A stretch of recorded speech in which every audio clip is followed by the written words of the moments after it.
பட்டினியா கிடந்தாலும் பிள்ளைக்கு பால் கொடுப்பா. பால் குடிக்கும் பிள்ளமுவா பார்த்து பசி மறப்பா. இளவட்டமான பின்னும் எண்ணெய் தேச்சு குளிக்க வைப்பா. உச்சி முதல் பாதம் வர உச்சி கொட்டி மகிழ்ந்திடுவா.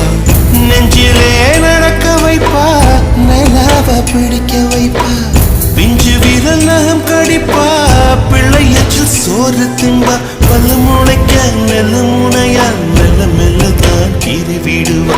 பல்லு முளைக்க நெல்லு முனையா மெல்ல மெல்லதான் கீறி விடுவா. உன்னையும் என்னையும் படைச்சே